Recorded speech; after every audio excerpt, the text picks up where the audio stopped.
नमस्कार। टीडीएम सफलता चैनल में आप सभी का स्वागत है। आज इस वीडियो के माध्यम से आप सभी कक्षा 8 सुरभि के द्वितीयः पाठः कालज्ञो वराह मेहरः, इसके पहले वीडियो में हमने इसके हिंदी अनुवाद को समझा। अब इसके बाद हम अभ्यास कार्य को करेंगे। तो चलिए प्रारंभ करते हैं इसका अभ्यास कार्य। प्रश्न पहला है, एक पदेन उत्तरम लिखत। एक पद के द्वारा उत्तर लिखना है। इसमें जितने भी प्रश्न दिए गए हैं उन सभी प्रश्नों के उत्तर हम एक पद में देंगे। तो प्रश्न का में पूछा गया है, वराह मिहिरस्य जन्म कुत्र अभवत। वराह मिहिरस्य, वराह मिहिर का जन्म कुत्र कहाँ अभवत हुआ। वराह मिहिर का जन्म कहाँ हुआ। तो इसका उत्तर में आप बताएंगे कपित्थ ग्रामे। वराह मिहिर का जो जन्म हुआ है वह कपित्थ ग्राम में हुआ। खा, वराह मिहिरस्य पितुः नाम किम।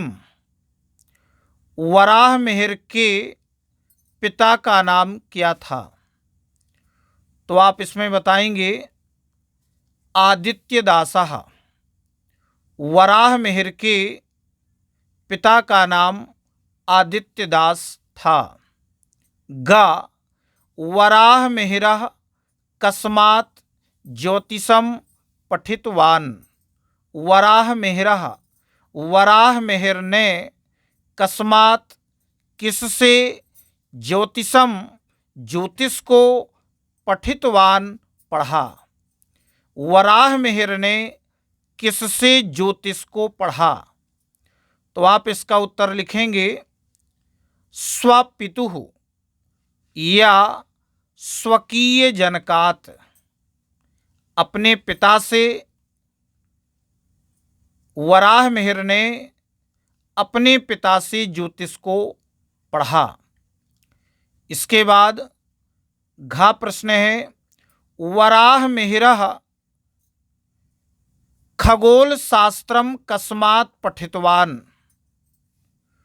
वराह मिहिर ने खगोल शास्त्र को किससे पढ़ा। तो इसका उत्तर लिखेंगे आर्यभट्टात्। वराह मिहिर ने खगोल शास्त्र को आर्यभट्ट से पढ़ा। इंगा, वराह मिहिरः अध्ययनम समाप्य कुत्र अगच्छत। वराह मिहिर अध्ययन समाप्त करके कहाँ आ गए। तो इसका उत्तर लिखेंगे उज्जैनीम। इस प्रकार से आप इन सभी पांचों प्रश्नों के उत्तर कॉपी में इस तरह से लिख लेंगे जैसा कि आप देख पा रहे हैं। प्रश्न दूसरा है, एक वाक्येन उत्तरम लिखत। एक वाक्य के द्वारा उत्तर लिखो। अब हमें जो प्रश्न यहाँ पर दिए जाएंगे उन सभी प्रश्नों के उत्तर हम एक वाक्य में देंगे। तो का में पूछा जा रहा है, वराह मिहिरस्य जन्म कदा अभवत। वराह मिहिर का जन्म कदा कब अभवत हुआ। वराह मिहिर का जन्म कब हुआ। तो इसका उत्तर लिखेंगे। तो का उत्तर रहेगा वराह मिहिरस्य जन्म 499 ख्रीस्ताब्दे अभवत। वराह मिहिर का जन्म 499 ईस्वी में हुआ। इसके बाद दूसरा प्रश्न खा में पूछा जा रहा है, वराह मिहिरः कदा दिवंगतः। वराह मिहिर कब स्वर्गवासी हो गए। तो आप इसका उत्तर लिखेंगे वराह मिहिरः 587 ख्रीस्ताब्दे दिवंगतः। वराह मिहिर 587 ईस्वी में स्वर्गवासी हो गए। गा नंबर में पूछा गया है भारते फलित ज्योतिषस्य प्रथमः आचार्यः कः अभवत्। भारत में फलित ज्योतिषस्य फलित ज्योतिष के प्रथम आचार्य कह कौन अभवत हुए। भारत में फलित ज्योतिष के प्रथम आचार्य कौन हुए। तो इसका उत्तर लिखा जाएगा भारते फलित ज्योतिषस्य प्रथमः आचार्यः वराह मिहिरः अभवत्। भारत में फलित ज्योतिष के प्रथम आचार्य वराह मिहिर हुए। इसके बाद अगला प्रश्न है वराह मिहिरेण के ग्रंथाः विरचिताः। वराह मिहिर के द्वारा कौन कौन ग्रंथ रचे गए।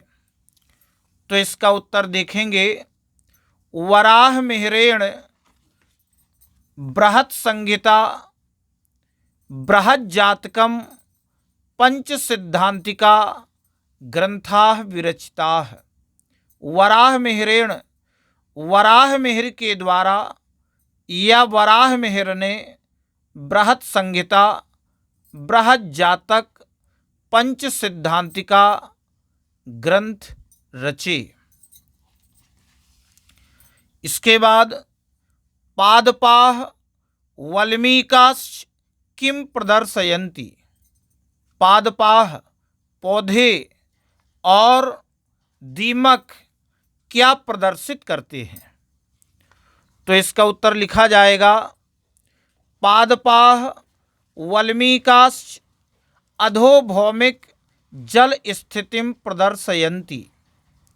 यानी पौधे और दीमक भूमि के नीचे जल होना प्रकट करते हैं।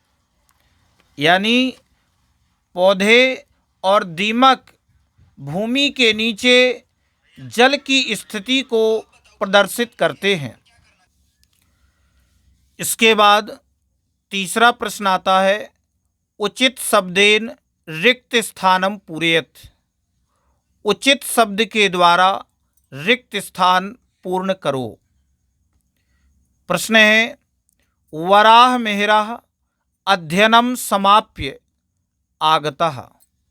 वराह मिहिर अध्ययन समाप्त करके आ गए। कहाँ आ गए। उज्जैनीम पाटलिपुत्र नगरम। तो सही हो जाएगा उज्जैनीम। खा आर्यभट्टः आसीत्। आर्यभट्ट थे। क्या थे। खगोल शास्त्री साहित्य शास्त्री। तो सही हो जाएगा खगोल शास्त्री। गा बृहत् जातकम नाम ग्रंथः विरचितः। बृहत् जातक नाम का ग्रंथ रचा आर्यभट्टेन वराह मिहिरेण। तो बृहत् जातक नामक ग्रंथ वराह मिहिरेण के द्वारा रचा गया। घा कपित्थ ग्रामः निकटे अस्ति। कपित्थ गांव पास में है। किसके पास में है। उज्जैन्याः पाटलिपुत्र नगरस पाटलिपुत्र नगर की या उज्जैन्याः। तो कपित्थ ग्राम उज्जैनी के पास में है। इंगा गुरुत्वाकर्षणस्य सिद्धांतः विवेचितः। गुरुत्वाकर्षण के सिद्धांत विवेचन किया आदित्यदासेन वराह मिहिरेण। तो गुरुत्वाकर्षण के सिद्धांत को वराह मिहिर के द्वारा विवेचन किया गया। चौथा प्रश्न देखते हैं, उचितम योजयत, उचित मिलान करो। यहाँ पर हमें आ में दिए गए हैं, बा में दिया गया है। अब हमें इनका उचित मिलान करना है। जैसे देखते हैं, उज्जन्याह निकटे, उज्जैनी के पास में, उज्जैनी के पास में क्या है, कपित्थ ग्रामः। तो हम इसको इसके सामने लिख देंगे कपित्थ ग्रामः। वराह मिहिरस्य जन्म, वराह मिहिर का जन्म 499 ख्रिस्ताब्दे, 499 ईस्वी में हुआ। आदित्य दासस्य पुत्रः, आदित्य दास का पुत्र कौन था, वराह मिहिरः। इसके बाद अध्ययनम समाप्य वराह मिहिरः समागतः, अध्ययन समाप्त करके वराह मिहिर कहाँ आए, तो ये हो जाएगा उज्जैनीम। कहाँ आए, उज्जैनीम। इसके बाद वराह मिहिरस्य मृत्यु, वराह मिहिर की मृत्यु 587 ख्रिस्ताब्दे, वराह मिहिर की मृत्यु 587 ईस्वी में हुई। तो हम इन सभी जो उचित मिलान हमें करना है, इनके उत्तर आप किस तरह से लिखेंगे कॉपी में, वो आप देखें। तो आपको इस तरह से इस चौथे प्रश्न के उत्तर को लिखना है। जैसा कि आप देख पा रहे हैं, इस तरह से आप इसके उत्तर कॉपी में लिख लेंगे। पांचवें प्रश्न में पूछा गया है, शुद्ध वाक्यानाम समक्षम आम, अशुद्ध वाक्यानाम समक्षम न इति लिखत। शुद्ध वाक्यों के सामने हाँ और अशुद्ध वाक्यों के सामने ना, आम और ना। शुद्ध वाक्य है तो हम आम लिखेंगे, और यदि वाक्य अशुद्ध है तो उसके सामने ना, ऐसा लिखें। तो पूछा गया है, पंच सिद्धांतिका इत्यस्य ग्रंथस्य रचयिता वराह मिहिरः अस्ति। पंच सिद्धांतिका, इस ग्रंथ के रचयिता वराह मिहिर हैं। तो सही है, तो इसमें लिख दिया जाएगा आम। इसके बाद बृहज्जातकम ग्रंथस्य रचयिता आर्यभट्टः अस्ति। बृहज्जातक ग्रंथ के रचयिता आर्यभट्ट हैं। तो इसको वराह मिहिर ने रचा था, तो ये हो जाएगा ना। इसके आगे आर्यभट्टः खगोल शास्त्री आसीत। आर्यभट्ट खगोल शास्त्री थे। तो ये सही कह रहे हैं कि आर्यभट्ट क्या थे, खगोल शास्त्री थे। इसलिए इसका उत्तर हो जाएगा आम। वराह मिहिरस्य कृता काल गणना प्रमाणिकी अस्ति। वराह मिहिर के द्वारा काल गणना, समय की गणना प्रमाणिक है। तो ये सही कह रहे हैं, वराह मिहिर के द्वारा समय की गणना प्रमाणिक है। तो ये हो जाएगा आम। इसके आगे वराह मिहिरस्य जन्म वर्तमान मध्य प्रदेश राज्ये अभवत। वराह मिहिर का जन्म वर्तमान मध्य प्रदेश राज्य में हुआ। तो सही है, तो ये हो जाएगा आम। इस तरह से हमने सभी आम ना के उत्तर आपको उसी के सामने, शुद्ध वाक्यों के सामने आम और अशुद्ध वाक्यों के सामने ना लिख करके इस प्रश्न को पूरा किया। आगे छठवें प्रश्न में कहा गया है कि नामोल्लेख पूर्वकम संधि विच्छेदम कुरुत। नाम का नाम उल्लेख पूर्वक, यानी नाम को उल्लेख करते हुए संधि विच्छेद करो। हमें जो यहाँ पर समस्त पद दिए गए हैं, उन सभी पदों को हमें समास संधि विच्छेद करना है और उस समय संधि का नाम लिखना है। तो यहाँ पर हमें जो शब्द दिए गए हैं, आदित्योपासकः अस्मिन्नेव समाप्याध्ययनम बालको जायत वर्धिताश्च और खगोल शास्त्रस्याध्ययनम, खगोल शास्त्रस्याध्ययनम, इस तरह से जो हमें शब्द दिए गए हैं इनका हम संधि विच्छेद करते हुए संधि का नाम लिखेंगे।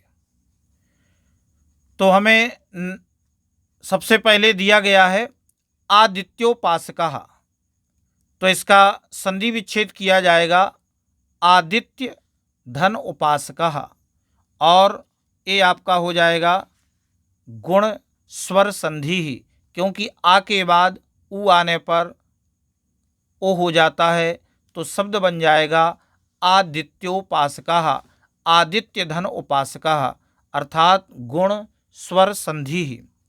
इसके बाद खा में पूछा गया है अस्मिन्नेव, अस्मिन्नेव, तो इसको लिखा जाएगा अस्मिन धन एव, तो ये हो जाएगा व्यंजन संधि। इसके बाद गा में पूछा गया है समाप्याध्ययनम, तो ये हो जाएगा समाप्य धन अध्ययनम, समाप्य धन अध्ययनम, दीर्घ स्वर संधि ही, छोटा आ के बाद छोटा आ आने पर बड़ा आ हो जाता है, तो हो जाएगा समाप्याध्ययनम, दीर्घ स्वर संधि ही। इसके आगे बालको जायत, बालको जायत, तो लिखा जाएगा बालको धन अजायत, अर्थात पूर्व रूप स्वर संधि ही। तो पूर्व रूप स्वर संधि में दो नियम दिए जाते हैं, ए और ओ, तो बालको धन अजायत पूर्व रूप स्वर संधि ही। इसके आगे वर्धिताश्च, क्या दिया गया है वर्धिताश्च, तो इसका संधि विच्छेद किया जाएगा वर्धिताः धन चा, वर्धिताः धन चा, विसर्ग संधि ही। और इसके बाद अंतिम दिया है खगोल शास्त्रस्याध्ययनम, तो सीधा हो जाएगा खगोल शास्त्रस्य धन अध्ययनम, खगोल शास्त्रस्य धन अध्ययनम, दीर्घ स्वर संधि ही, दीर्घ स्वर संधि ही, छोटा आ के बाद छोटा आ आने पर बड़ा आ हो जाता है। इस प्रकार से यह वीडियो पूरा होता है। नेक्स्ट वीडियो में हम अगले अध्याय के हिंदी अनुवाद को समझेंगे। अगर आपको ये वीडियो अच्छा लगा हो तो इस वीडियो के लिए शेयर कमेंट अवश्य करें। धन्यवाद।